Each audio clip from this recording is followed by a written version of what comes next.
Hey guys, I'm Quilgamont, and I had this idea for a tutorial series where effectively I will go through a fast way and a professional way to do just about everything that I can think of doing. The format should be quite simple. It's going to be a 2 or 3 minute video right at the start for getting things done really quick and dirty, and then the second half will be a much longer, much more in-depth explanation of a much more professional way to go about doing just about everything. Okay, now for those of you looking for the fast tutorial, it's at this timestamp, and for those of you looking for the more professional one, that should be at this timestamp here.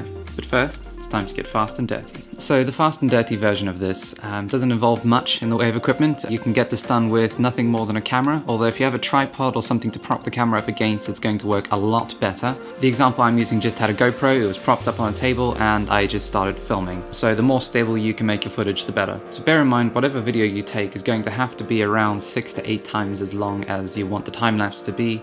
Longer is better, you get a better time-lapse effect out of that, but effectively I find 6 times works really well for most things. So that means if you want a 3-second clip, you're going to have to create a video that's about 18 seconds long, longer if possible, because it does create a much better effect. Okay, so once you have your footage, you're going to want to jump onto your desktop, download the footage onto your laptop, however you go about doing it. And then you'll want to move across to Final Cut Pro and create yourself a new library.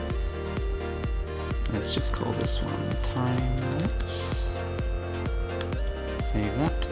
If you have a library you work in, that's fine too. And then you'll want to import your media.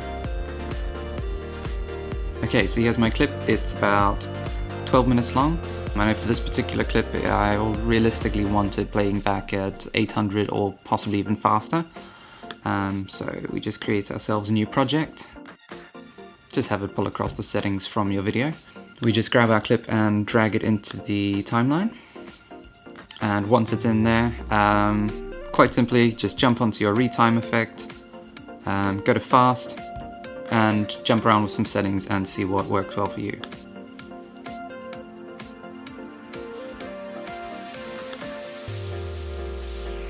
In this case, 800 seems a little slow, so I guess I will speed this up a little bit.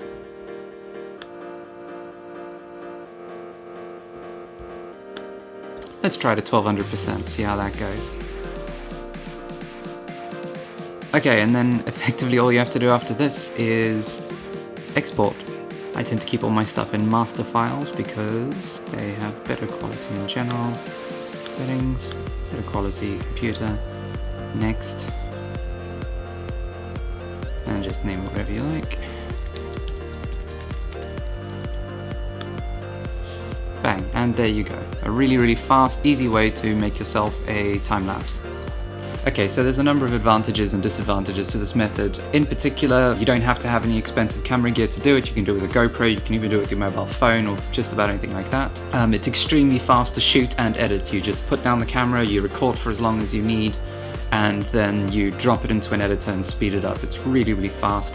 And it creates quite a nice fluid effect with everything, and you can play it back at almost any speed and get quite a nice effect, which can't be said for the next version, the more professional version. But the drawbacks are you get a lot less control over the footage. You don't really get that stop motion effect that you get out of some stuff that's been created using the other more professional time-lapse method. Whilst you do get quite a fluid motion to things, it all looks a little too high frame rate and a little too clean. There's no like real motion blur or anything like that going on, which is what the more professional version will give you. And you definitely get a better effect out of being able to edit your photos more before you drop them in. So the other thing you really lose is the ability to kind of pan across images and things like that, which gives a real sense of motion to the piece, which you definitely can do with the other method because you end up working with very large resolutions, which is great. So, without further ado, I will move on to the professional method. So if you have the time, this next method will really get you some amazing results, but nothing says that you can't mix and match bits and pieces from the two different methods to get different results. For this method, you are going to need a few things. First off, you're going to need a really sturdy tripod, or if you have a cheap tripod with a hook on it, you can hang something off the bottom of it, and that works great as well. You'll want to get your camera on a really sturdy surface otherwise. I had an entertaining time in London where my camera was attached with a Gorilla Pod, and whilst they're great and I used them in all kinds of situations, I attached it to a railing that was not a fixed railing, and halfway through the time lapse it went and spun around and it was great. Next up, you're going to need some way to take photos at a regularly timed interval. Intervalometers are great for this. If you have a Canon camera, you can probably install Magic Lantern, which is a whole nother kettle of fish, but if you have it installed already, it's great for doing time lapses. You can do all kinds of settings on that, make it really, really easy. Nikons often have built-in time-lapse modes. Some of the newer Canons do as well. GoPros work for this as well. They have a time-lapsing mode, and footage from that can look great as well. We took a time-lapse as a shot a little while back, and it looked absolutely stunning, even though it was taken on a GoPro using the time-lapse mode. The other thing you're going to need in terms of software is something like Lightroom or something to edit the pictures in, to make sure that they are absolutely perfect. I'm going to be using Lightroom, and then after that I'm going to be using Final Cut Pro to actually edit the footage that is created. It really helps to have a good laptop to do this on, or a decent desktop. I'm just using a MacBook Air from 2015, so things take a little while, but they do actually still work, so that's fine if you don't necessarily have the fastest computer in the world. Okay, once you have everything together, all you have to do is find a spot, frame the video you want to get out of this, to set up your camera on top of a sturdy tripod in a secure location where nobody's going to bump into it, so you don't want to be in a crowd or anything like that, because people will wander in front of the camera, which can be kind of painful at times. Other times you can get people bumping into it. I've had all sorts of weird stuff happen. The other thing you're going to want to do is make sure that your batteries are fully charged and ready to go. Depending on your camera, this can be a bit of a thing. I know some of the Sonys can only get about 200 images out, which is fine for most time lapses, but you are going to want a full battery to get it done realistically.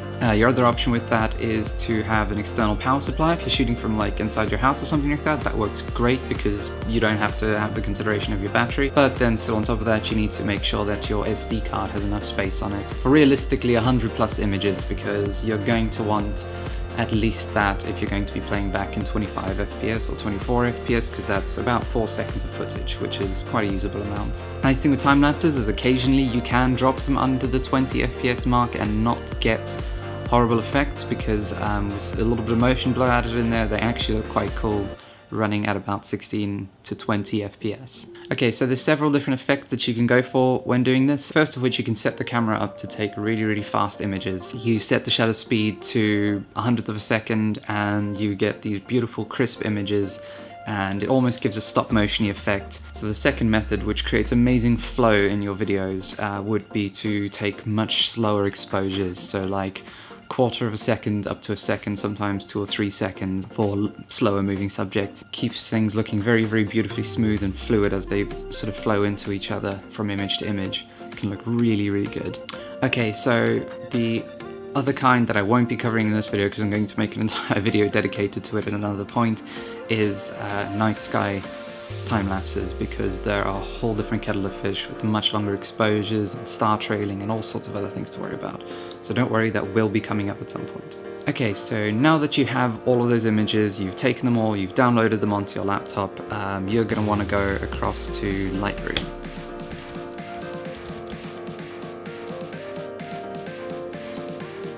Always takes a while to boot up, doesn't it? And here we go, we're in.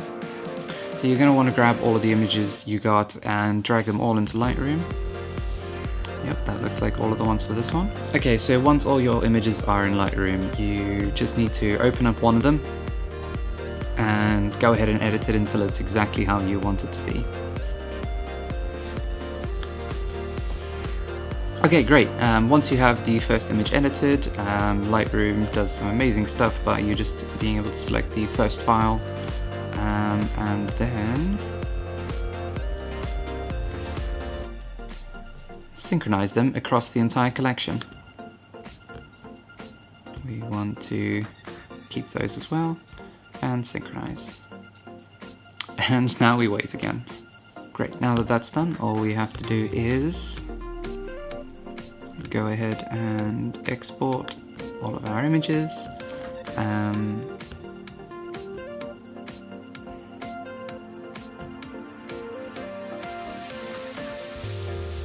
As in a subfolder.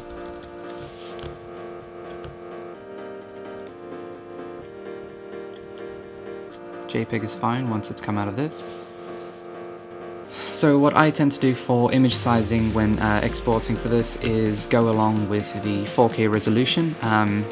I mean, you can go above or below that. I keep it at this because most of my content's in 1080p, and I keep 4K resolution in there because it allows me to pan around an image, move it, do anything I want with it once it's been moved through to Final Cut. So we'll just have that at 3840. Oop, not 138, 3840. Should give us perfect. And then really you don't want to do anything else to it, just make sure that it's high enough resolution for you to use. And now we wait again, for quite a while this time. And effectively once that's done, all you have to do, launch Final Cut and create yourself a library if you don't already have one. I'm just going to call this one Timelapses. And Timelapses. You grab all of your images, drag them across to import them, and create a new project. In this case you'll want to use custom settings and move everything across onto 4K. That'll ensure that the images get dropped in at the right rate. I usually have mine exported at 24 FPS. It's a fairly good standardized rate for that. And let's just call this Timelapse 1.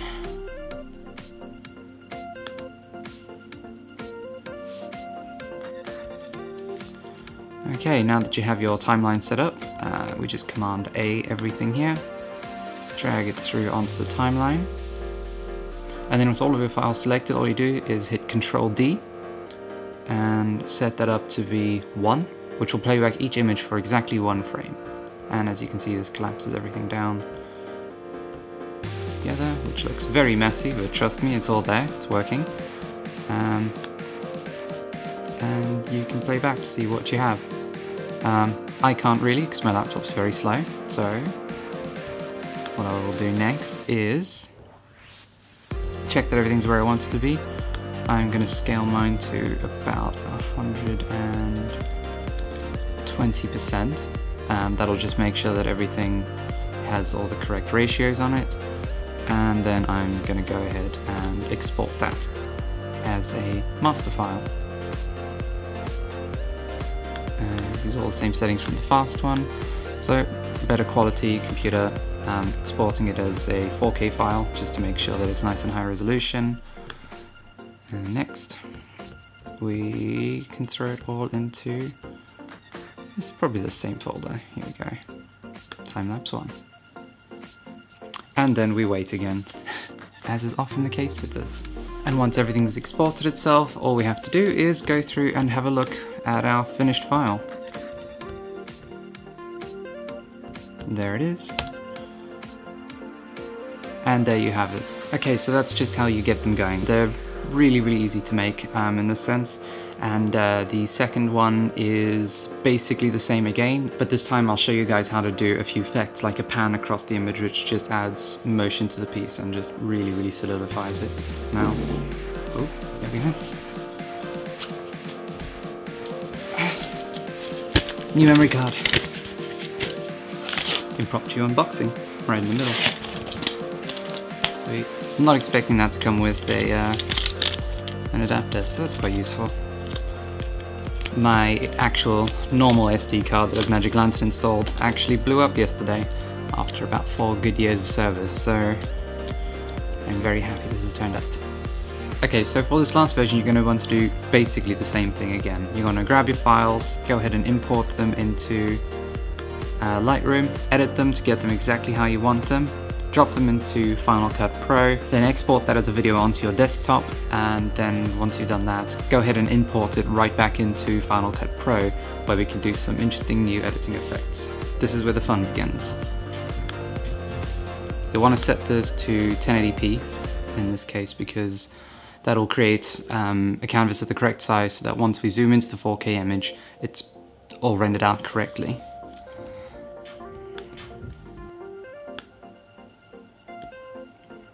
Just go ahead and drop that down onto the timeline and just have a quick playback to check that everything's okay.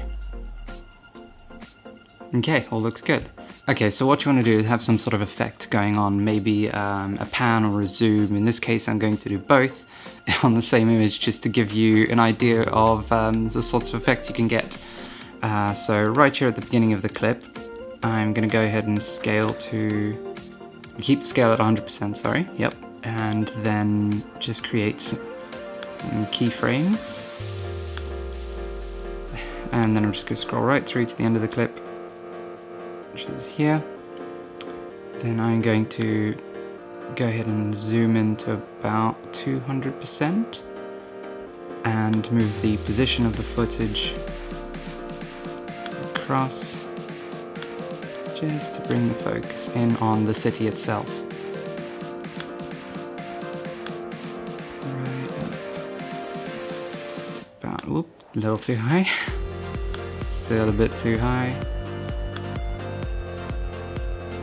There we go, that's a nice spot to end.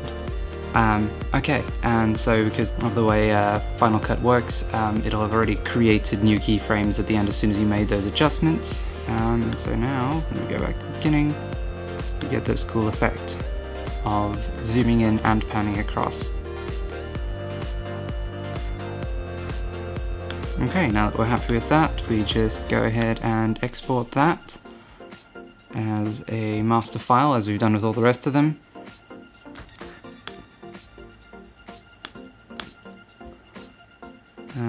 It'll come out as 1080p and looking beautifully crisp, despite having zoomed into the footage because it was all exported in 4K to begin with.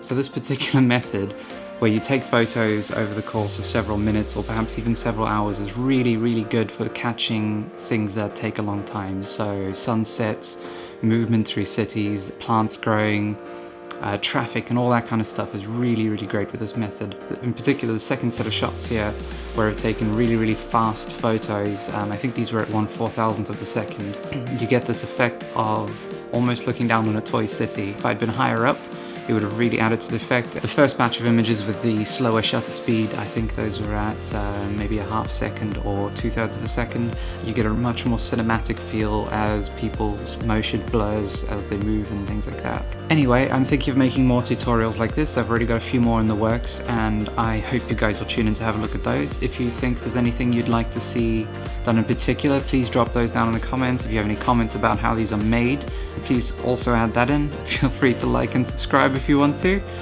And until next time, be driven.